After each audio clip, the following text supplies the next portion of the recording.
Bismillahirrohmanirrohim. Assalamualaikum warahmatullahi wabarakatuh.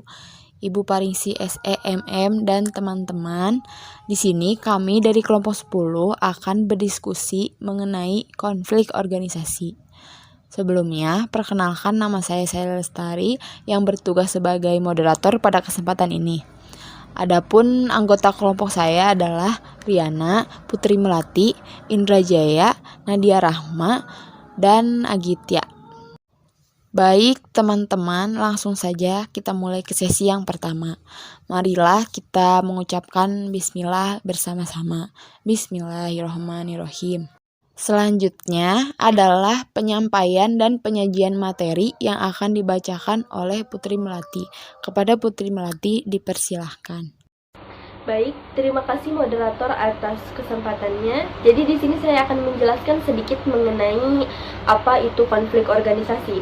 Jadi setiap individu bahkan organisasi tentunya akan selalu memiliki persepsi atau sudut pandang yang berbeda-beda terhadap sesuatu hal.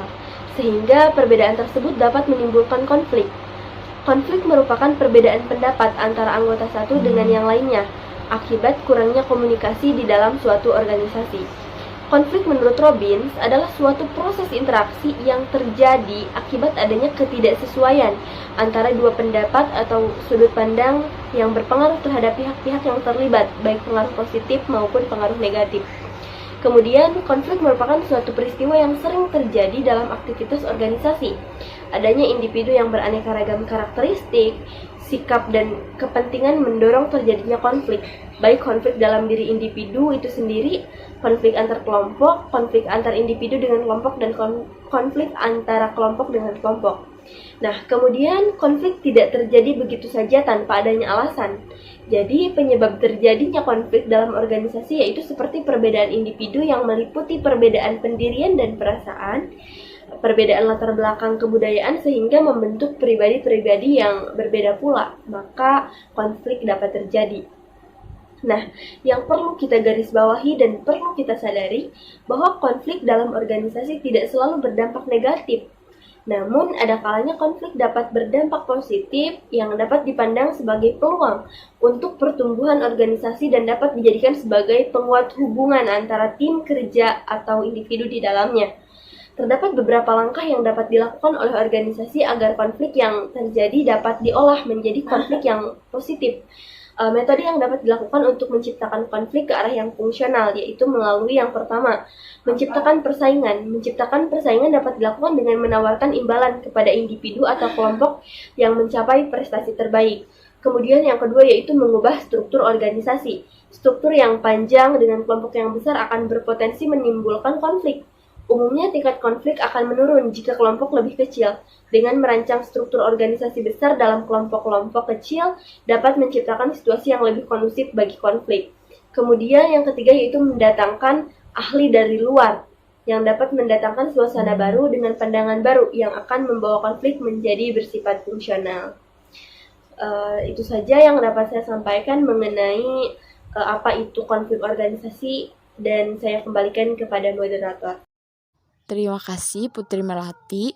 Untuk selanjutnya adalah sesi diskusi. Materi telah diberikan, bila ada pertanyaan silahkan ditanyakan. Izin bertanya, jika dalam suatu organisasi terjadi konflik yang sangat besar, apa yang akan terjadi pada organisasi tersebut?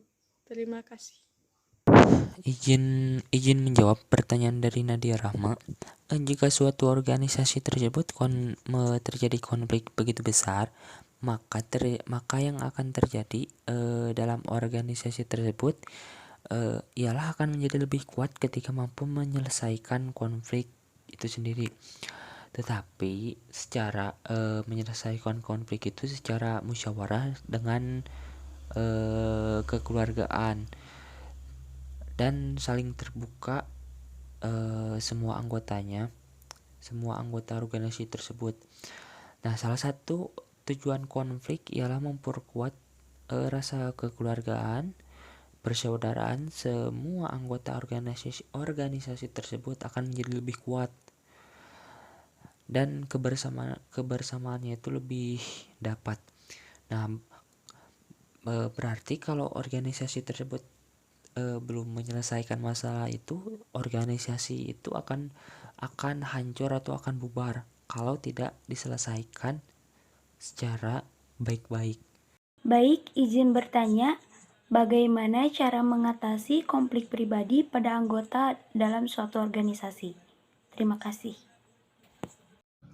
Izin menjawab pertanyaan dari Riani, cara mengatasi konflik pribadi pada anggota dalam suatu organisasi menurut saya adalah memecahkan masalah melalui sikap kooperatif, mempersatukan tujuan, menghindari konflik, memperhalus konflik, kompromi, tindakan yang otoriter, dan mengubah struktur individual dan struktur organisasi.